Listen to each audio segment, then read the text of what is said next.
Hey, mental workers, you're listening to the Mental Work Podcast, the podcast about working in mental health for early career mental health workers. I'm your host, Dr. Bronwyn Milkins, and today we are talking about what it's like studying towards your qualification as a mental health professional. So it's a listener story. That means we do a deep dive into what's happening in somebody's life who is studying mental health, and we're going to go behind the scenes about what it's like for them, what challenges they've faced, what opportunities they've had, and where they're going in the future. I love doing listener stories because it's such an opportunity to hear from people who are in the thick of it right now. In this episode specifically, we'll hear from somebody in the trenches of their provisional psychology journey and sharing their lessons of what's helping them get through. Our guest is Tess Rutherford. Hi, Tess. Hi, Bronwyn. How are you? I'm well, thank you. How are you going? I'm fantastic. Thank you for having me on. It is such a pleasure to have you on, Tess. Could you please tell listeners who you are and what your non-work passion is? Of course. So my name's Tess. I'm a provisional psychologist and I'm a second year clinical master's student. I am researching postpartum psychosis as part of my master's thesis, and I'm essentially just working full time as a provisional psychologist at the moment in between work and placement. I would say my non-work passion is I actually did have a big think about this. And I think so. I live in South Australia, which is a very wine regions are really amazing in South Australia. We've got a really beautiful restaurant culture, and I would think I would have to say like food and wine. Like I love restaurant hopping, going to wineries, and yeah, experiencing all of that. I think that's a real interest and passion of mine outside of work. Is the intensity of your passion such that you're like, which food goes with this wine? Or you know what? I don't think I'm quite there yet, but I very much see myself in as I age, getting very much more into it. But at the moment, I'm picky with my wine, but not that selective yet. Okay, but progressing there. Yes, I'd say so. So it sounds like you're quite busy. So you are actually working in addition to studying. That's right. And I did that. I've been doing that since the very start of my master's, because the workplace I was working in, I was already at, and it was quite a natural progression to start as a prov psych with my master's. So I was working before I started placement, which really helped prepare me for placement. But yeah, I was straight in pretty much. Wow. So maybe we can start there because that is the start of your journey then. What was it like to be working and studying at the same time? And then in my mind, I'm like, that's not even the start of her journey. I'll ask you in a moment what prompted you to study psychology, but Sure. just let me know straight off, what's it like studying and working at the same time? I actually think it's really good because I'm able to instantly apply what I'm learning in my coursework at uni straight into a practical context, which I guess is the point of placement. But I think at least the way my uni does it, we don't do placement until second semester. But we do most of our coursework in the first semester. So I think I really got the opportunity to directly apply it straight away. And even I guess some of my discussions or my questions with lecturers were around real life examples I had, which led to some, I think, really rich and good discussions in class. So I think it was really great, but I wouldn't necessarily say that as an overall rule. I think it was just because it was a role that was a very natural step up from what I had already been doing. I couldn't really imagine working as a prov psych straight away if that wasn't kind of the case. So I think it worked in my situation, but I can see in a lot of cases how it wouldn't as well. Yeah, it makes a lot of sense hearing you talk about it, though. It's like you can immediately apply what you're learning to your workplace and vice versa. And it sounds like it made it less daunting when you eventually started your placement. That's right. It definitely did. My first placement was very different to my work, though. My work was more around assessment based, not really therapy. And then my first placement was with therapy with kids, and I didn't really have any experience with kids, so it still felt daunting. But I felt like I had that backing, more of a clinical backing, and even just general workplace experience. So I understood systems and procedures. So I think that made it a little bit more seamless for me for sure. Sometimes that's half the battle, like learning systems and I guess processes for doing things. So at least that frees up a little bit of your brain space to learn to work with kids, which I also found really daunting when I first started out. It's just a whole new arena. It's like you have to learn all these games and play-based activities to do with kids. And yeah, I find that like I just have flashbacks to me trying to, I think, explain how thoughts work with like a spaghetti colander. I can't remember my exact analogy, but I remember I was failing and and the kid knew I was failing and I was failing and I was like, "Oh god, this is so hard." Yeah.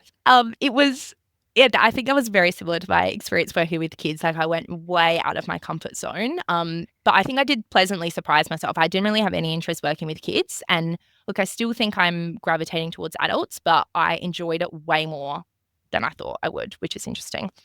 No, that's Yeah, super interesting. So let's jump back a few steps sure. then, because I do want to ask you, what got you into psychology in the first place? What's the interest? What's the draw card? Oh, that's a good question, and people have asked me this in the past, and I never have a clear-cut answer. I actually started with law straight out of school, but I pretty quickly changed to psychology because I was doing some psychology topics as well, and it just interested in me so much more.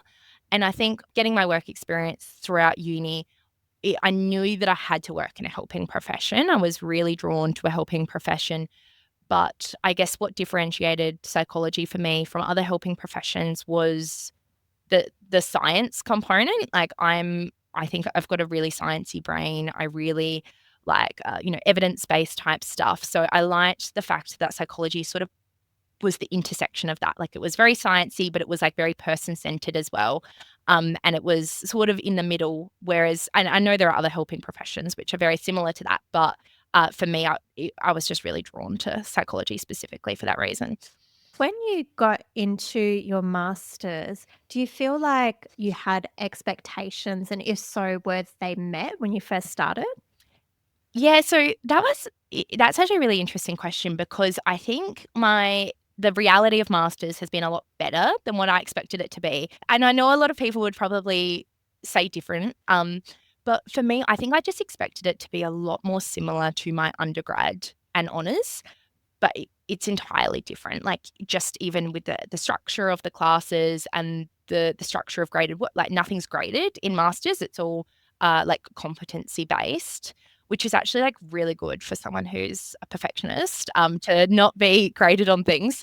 And just how hands-on it was and practical and all the assignments, it kind of felt like I was throwing out a lot of like the APA research, essay writing skills that, obviously that's relevant for my thesis. But for coursework, it was, administering the whisk with like very, very practical assignments, which I really enjoyed, but I didn't expect it to be like that. So it was very time intensive, but in a different way than I thought it would be. Can I just clarify? Hmm. Do you not get like distinction, high distinction? It's just competency? I know this isn't the case for every uni, but at least where I am, it's a non-graded pass, but it's the pass level is a 75, so a distinction. But yeah, but we don't get given a grade. Like it's either like you've passed or you haven't, and if you don't, you just like resubmit it. It's a pretty simple process. So no high distinction, nothing. Wow. Yeah. And you mentioned like you think that works well for you, like the perfectionist part of you. It's helping out. I think I will talk about this more in some of the questions you ask me later, but in general, I think my master's and provisional psychology journey has actually been amazing for, the unrelenting standards, perfectionism in me because like firstly, it's kind of impossible to be perfect at being a psychologist. And the non-graded nature of the work means that there's just that focus on the skills and the competency, and it's not about doing, the very best and getting the HD or comparing yourself to others. That's just not, I guess, the values underpinning it. So I think that's really allowed me to focus on the skill development rather than focusing on the grade. Yeah. No, that's super amazing because, yeah, when I did my master's, it was, yeah, grade based, which I Oh, think is sure. like, I don't know of any uni that's actually doing the model that you're doing. So this is really new to me and it sounds really exciting. But when I was doing my master's, everybody, yeah, was obsessed with the grade. And I feel like it really took away from, look, what we're supposed to be doing here is actually learning to do the things. Like, it's good to get a good Yeah. grade, but doing the things is arguably more important. Maybe it's a South Australian thing, but Well, I feel very grateful that's, the way my uni structured it, because I think it's just, made my experience a lot better. Yeah, totally. And so, Tess, when we were planning this episode, you were still in your first year of masters. And at the time, you mentioned to me that you felt that you had had a big identity shift since starting your masters and you didn't anticipate it would be that big of an adjustment. And then off air, you were like, that might have changed. So, can you describe what it's been like for you in terms of identity shift? Yeah, it is really interesting, because I think when we were first in contact, this was something that was really present for me, this idea of this identity shift. And I think it kind of came from the fact that I had this feeling that I always had to be a psychologist, even when I wasn't at uni or wasn't at work. Like, I had to have this like professional persona, and this idea that, our clients could, see us anywhere, particularly like where I live is, it's sort of known for you're only 2 degrees of separation from anyone. So I think I really struggled. Like, I think even a few examples of, like, I'd be hanging out with friends and I would say, like a random like flippant comment, and they'd be like, oh, that's not what a psychologist should say. That's not aligned with, I guess, like my professional identity or the type of person that I thought a psychologist should be. So I think it was this difficulty disentangling my personal and my professional identity, because I at that point in time had like a really, like, I think I'd figured myself out pretty well. I had a pretty strong identity, and then it was, trying to weave in this professional identity and this idea of what a psychologist should be like, how they should act. And when there were parts that were not in alignment, I think I struggled with that. But as we were just talking off air, I think that really rang true, like when I first started my masters. But it really, I think I've more or less resolved that now, and I think I've kind of been able to separate those more, and even realize that, even with clients, like, yes, having that professional persona is important, but like, it's also okay to show your personality, etc. So I think I'm in a better place with that now. But that's something I really experienced early on in masters. Yeah, was there a turning point for you or was it a slow realization? Interestingly, I think it was around the same time I started my first placement with kids.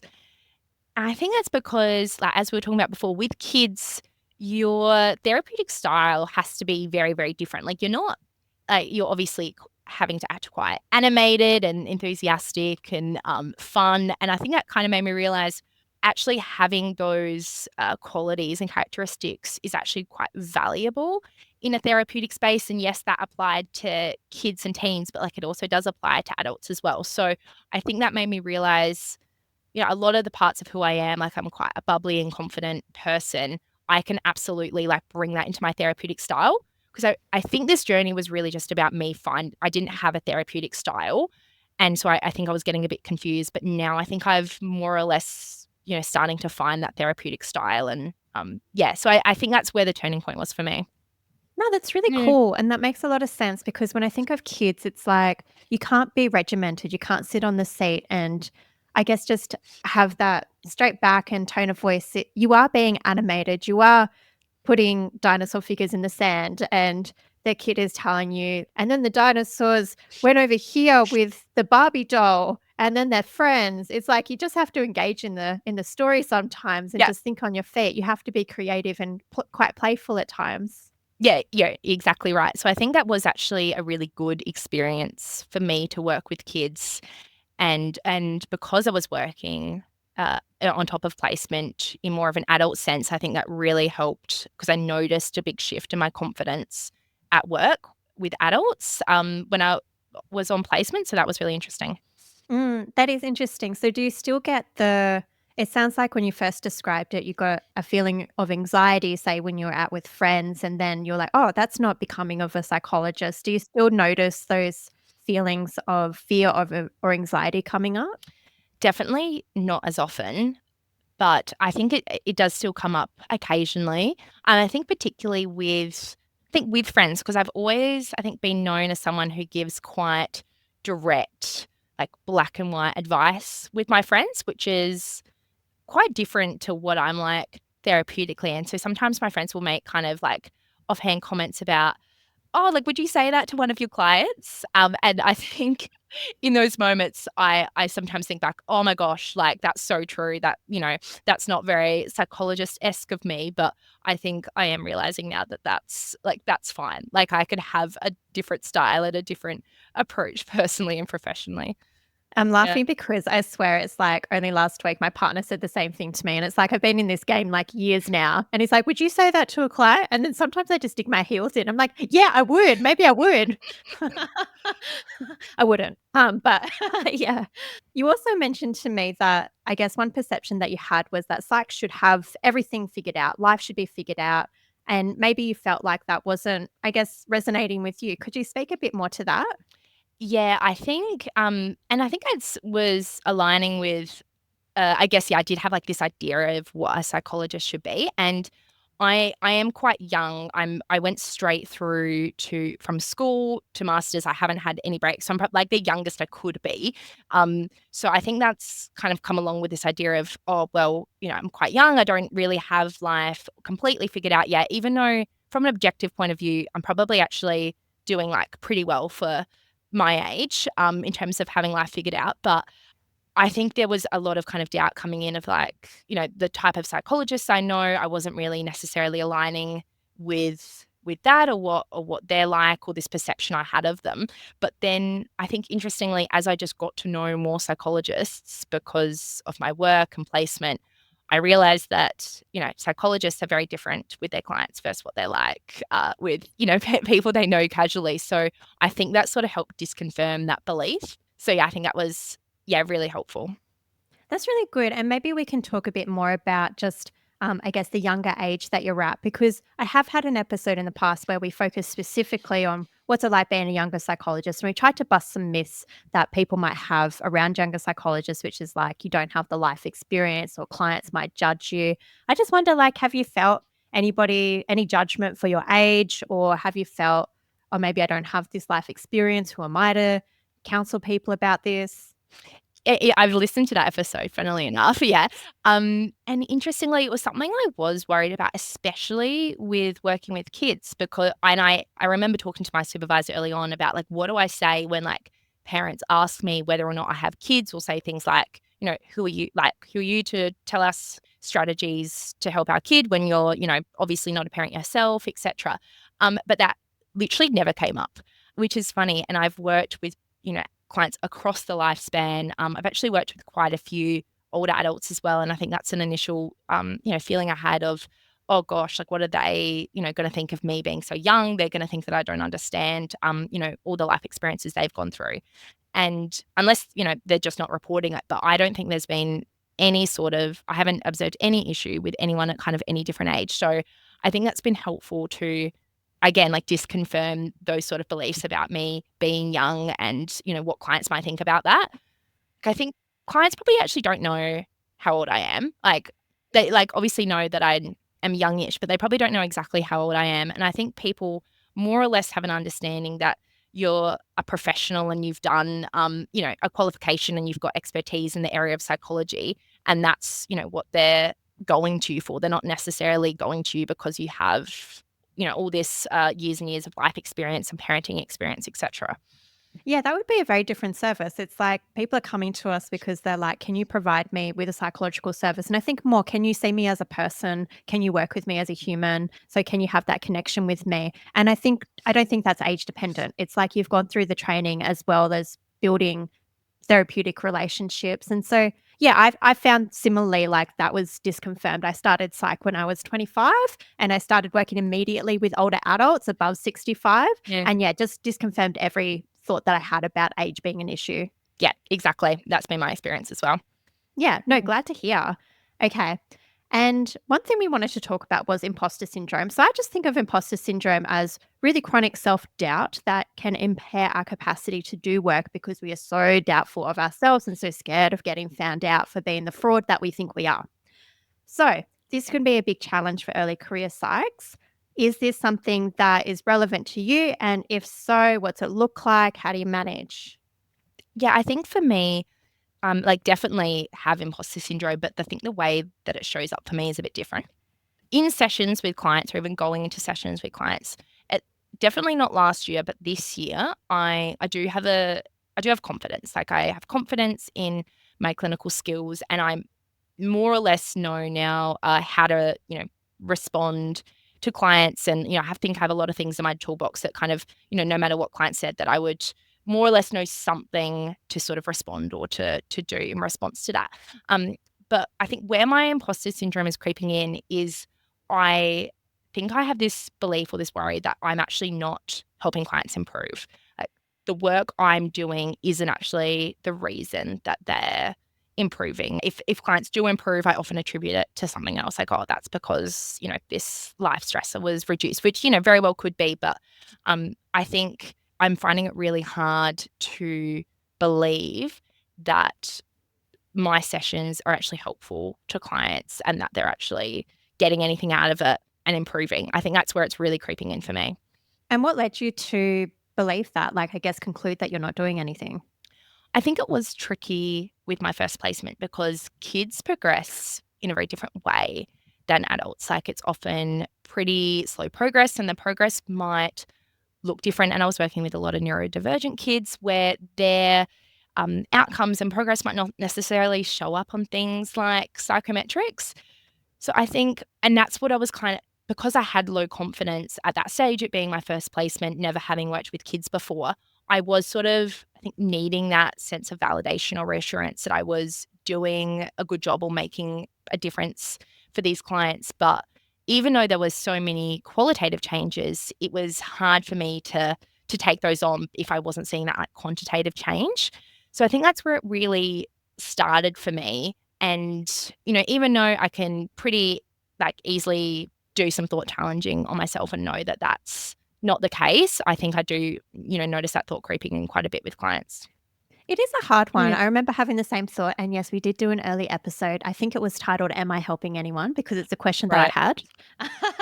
It was one of the first episodes that I did. But I initially came to that question because of the research, actually. So if you look at a pie chart of what influences therapeutic outcome, I think it's like life changes accounts for a significant percentage. And then it's like client readiness. And then another proportion is the therapeutic relationship, but I think it's like 10% or something. So then for me, I was like, oh, the circle says I am doing nothing. Yep. And Yeah. that's what is validating to know, because I think it's very true. I do think that's very true that sometimes, and I think what's been important for me to remember is I am like such a small part of this client's life and this client's world. And it's not my responsibility to completely fix their entire life. And it's thinking about like what purpose or what benefit can I have that's going to help this client in some way. And that might not look like quantitative, reduction of symptoms. Sometimes it might.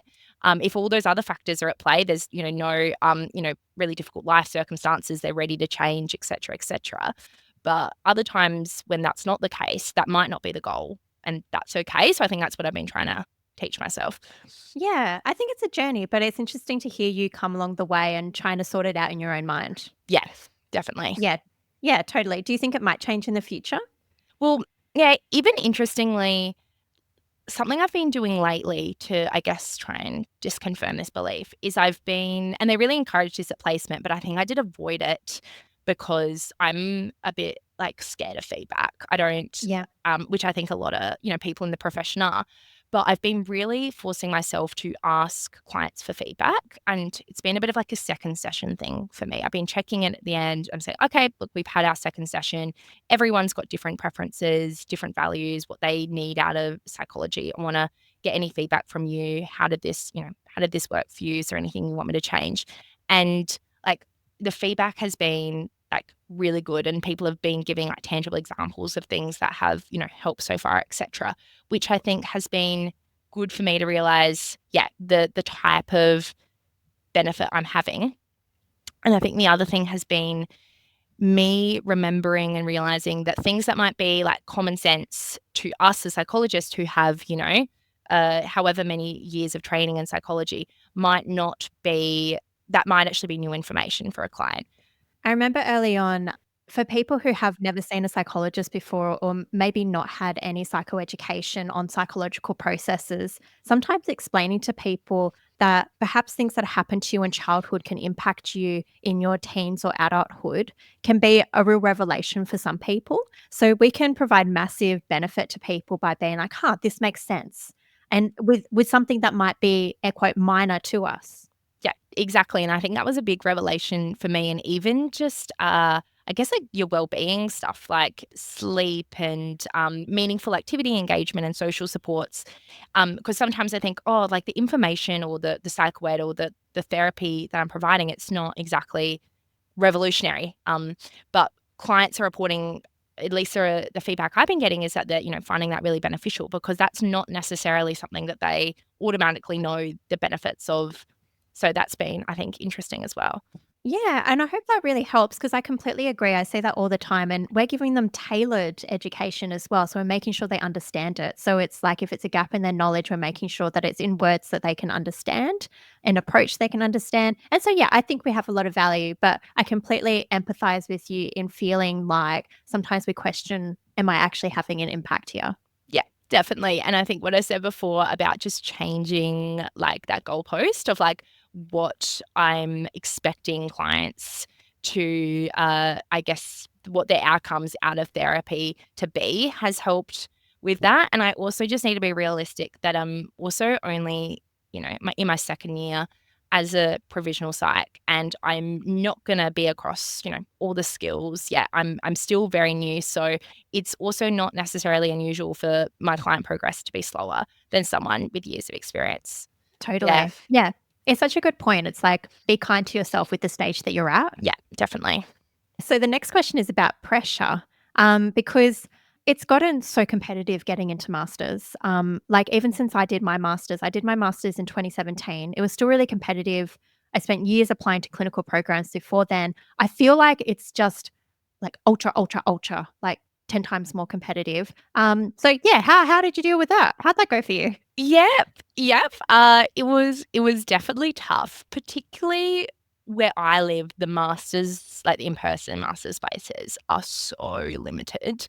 So there was, yeah, an enormous amount of pressure, particularly in honors. It really did feel like if you do not do well in honors, like your whole career path is ruined. So I did put so much pressure on myself in honors, in particular.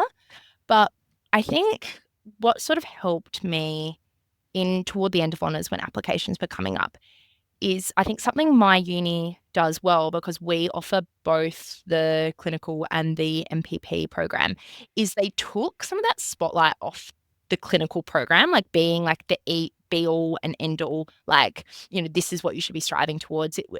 I think that was probably, the kind of chatter that we were getting more so in undergrad, just from the general kind of psych community. But I think that's something my uni did pretty well, particularly in honours, is like these are both incredible pathways.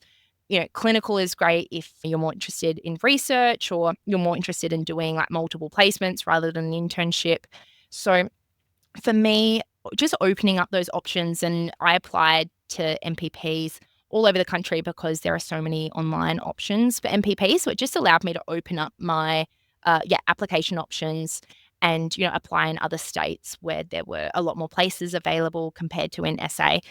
And I think that really did help with that pressure. And I really actually didn't mind which one I did. I think the only reason my preference was clinical was because I wanted to do 3 different placements rather than like do a 1-year internship. I kind of wanted the diversity. And I do have an interest in research, so I kind of wanted to do another thesis. But apart from that, there wasn't like, oh, if I'm not a clinical psychologist, it's going to be the end of the world.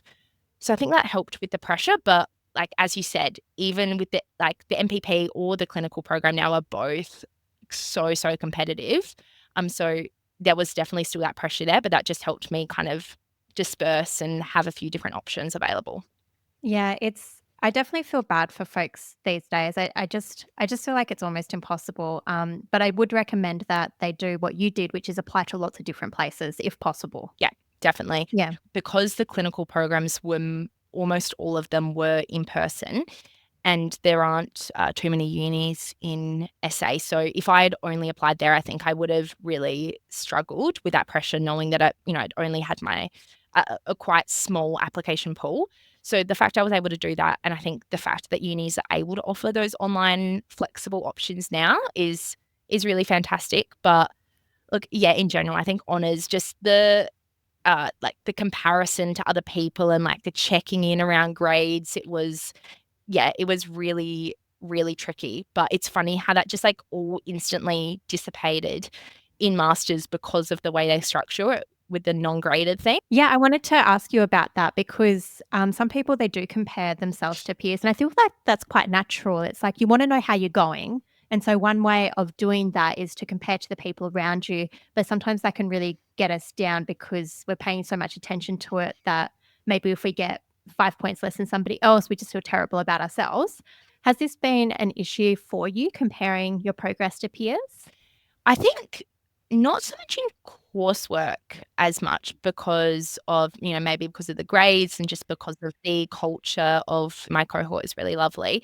But what's been interesting is our first placement is in a student clinic, and we actually all work together, which is actually really lovely, working alongside your peers. And I think that's been tricky because it's pretty natural to compare yourself to your peers when you're literally working in the exact same environment and trying to reach like the same goals regarding competencies, etc. So I think that environment, even though I loved it because we could collaborate and we had that peer support, I think I did really find myself comparing myself to others, which was hard.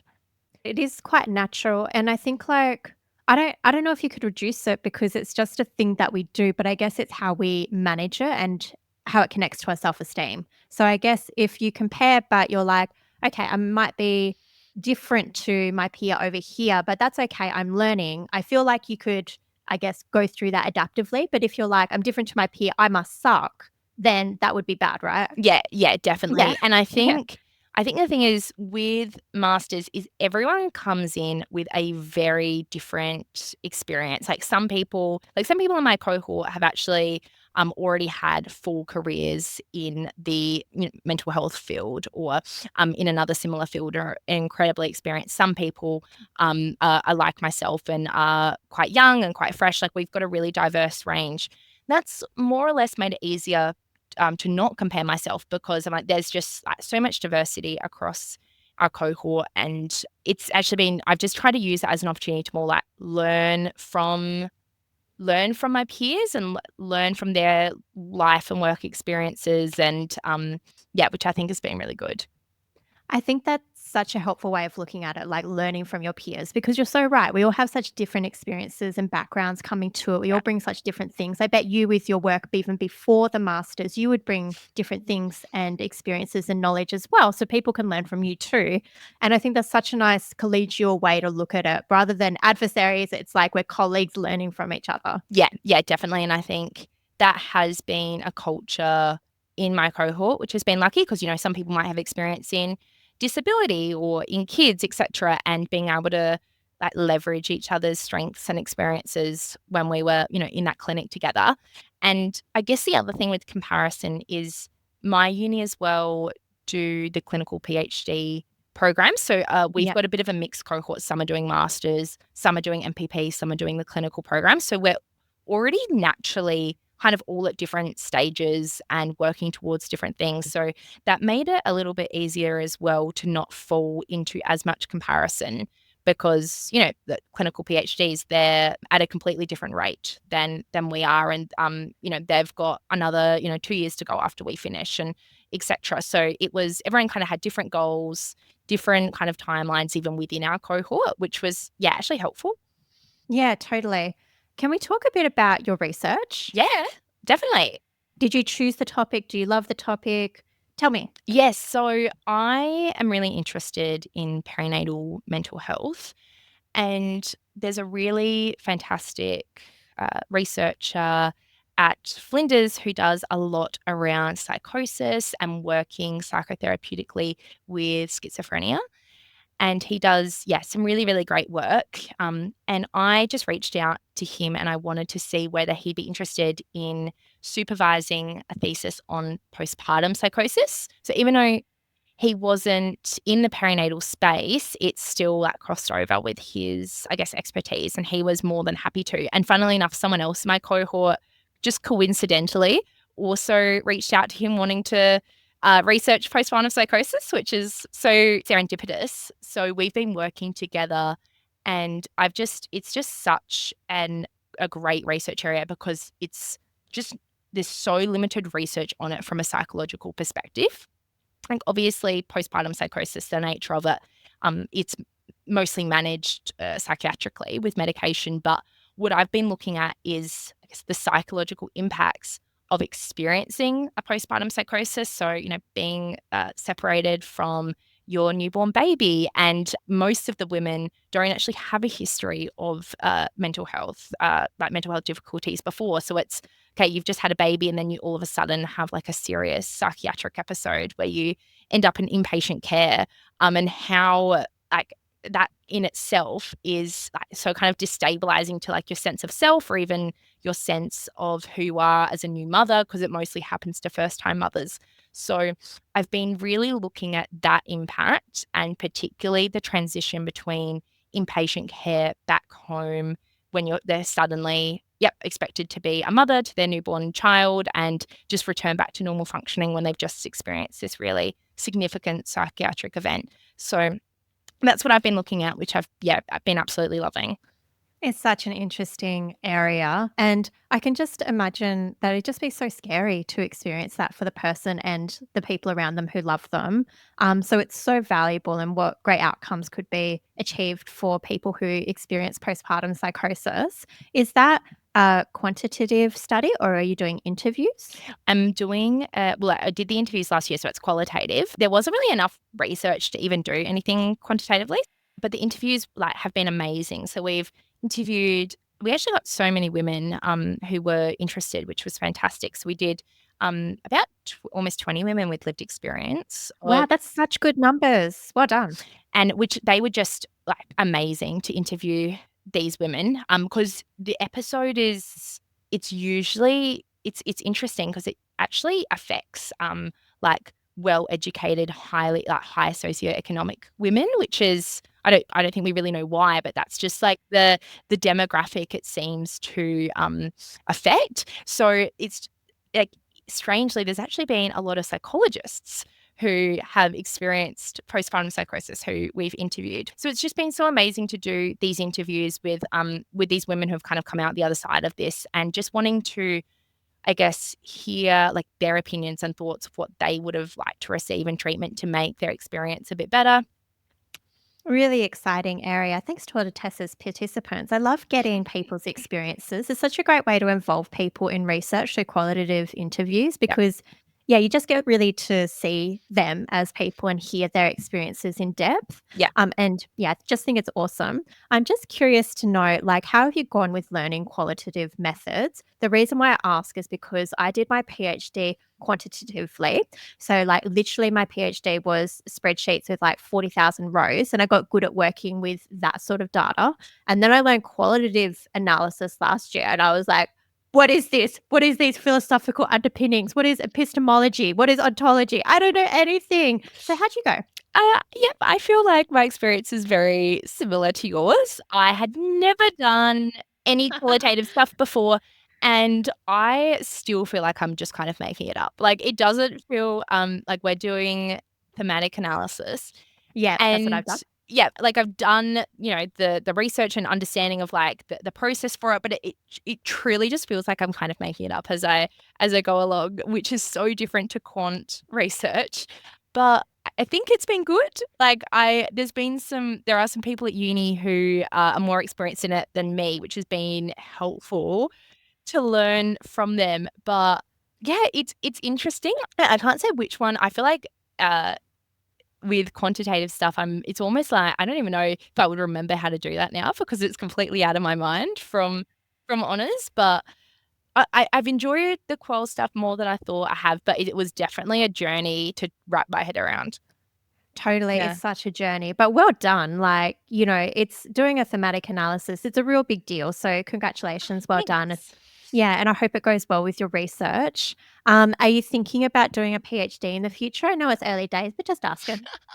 My supervisor does want me to, but look, I won't say I definitely not anytime soon. I'm keen to work full time, and because I am young, I haven't ever just worked full time and not studied. So I'm keen to not study for a little while. But I definitely wouldn't rule out a PhD, especially because I'm really interested in this research area. But yeah, can't say for sure. Okay, to Yeah. be confirmed. Yeah. No, that's so cool.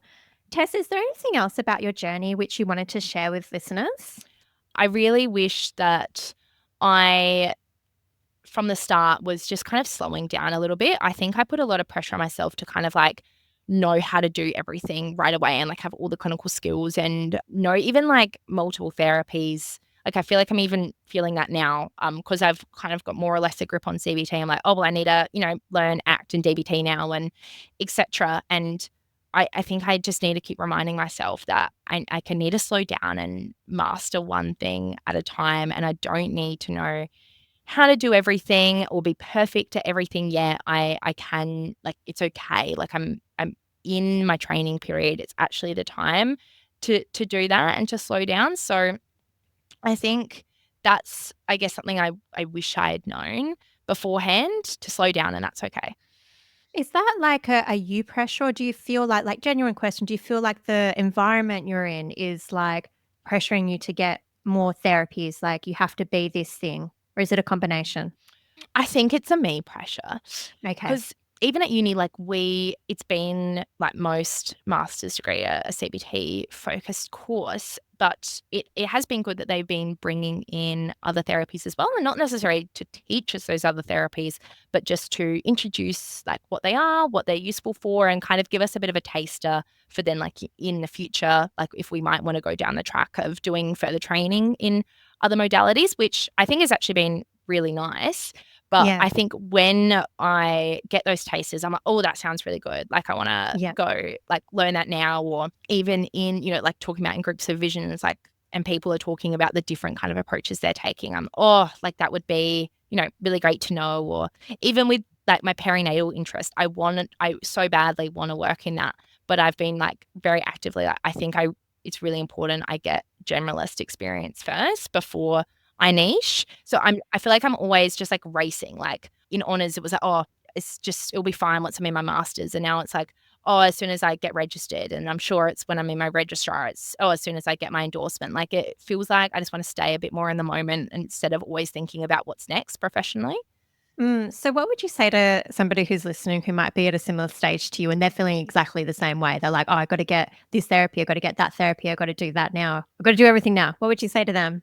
Oh, I don't know, because I feel like I still need someone to tell me that. Um, I feel like I would just say that you can't get good at 10 things at once. Like if it's your goal to become a good clinician and to become skilled at what you do, that it's actually really important to practice one technique at a time, have a kind of a goal for this particular skill is what I want to work on, and actually intentionally practice that skill rather than trying to master 20 things at once, or, however many modalities at once. And that's actually going to be the most effective way to become a good clinician. I think there was a time I was doing 2 placements at once, and I was seeing like so many different clients, like so much diversity, which is amazing. But it sort of made me realize it's so hard for me just to get good at one thing, because I'm trying to like learn from the very beginning how to work with like a super diverse range of clients, which has its benefits. But yeah, I feel like I'm not like good at any one thing because I've had like so much diversity. Yeah. I feel like a lot of people can relate to that, and I certainly can relate to that. It does feel like early on, you've got to know a different approach for every client, and sometimes it's warranted. I remember, I guess, being really scared of grief in working with grief, and I was like, "Oh crap, what's the model for this? Oh crap, it's not CBT. What do I do?"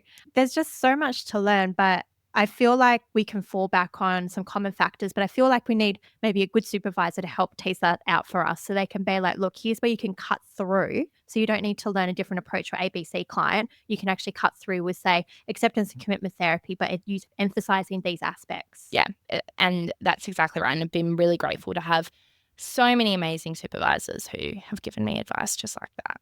Oh, awesome. I'm so glad. Yeah, because otherwise your brain can just run away with itself. Yeah, definitely. Yeah. Tess, is there anything else that you wish you had known before starting your provisional psych journey? Just like kind of what I was talking about before, in regard to it actually being a really good experience for perfectionists and people with unrelenting standards to actually start to, just confirm some of those beliefs and actually get some like exposure to experiences where you will be exposed to a lot of feedback, and a lot of, particularly in masters, there's a lot of scrutiny over your work. Like every single case note you do is checked. There's video reviews of your sessions. Like supervisors are acutely aware of kind of everything you're doing. And it's natural to get lots of feedback. And it's also very natural to not be perfect at everything because psychology is complex and every individual client is complex.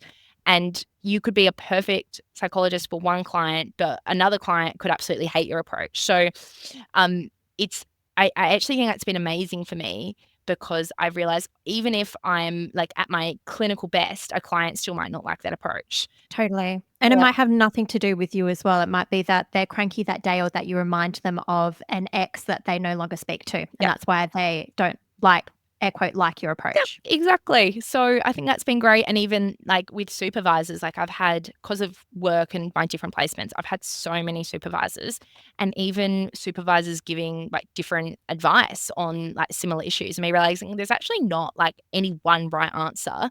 Like different clinicians are going to approach this in different ways. I think that's been really helpful as well, knowing, it's actually about my own therapeutic style rather than like the right or the perfect thing. Such important things. You will have heard me said in the podcast because you listen to the podcast that it's like a lot of us therapists have unrelenting standards, that perfectionism. So it's such an important thing for us to deal with. And I think even reminding ourselves like this is a really complex skill set that we are learning. So that's why you get lots of feedback as well because it's so complex and everyone just wants to help you. Like that's it. They're not trying to tear you down as a person. They're actually trying to build you up.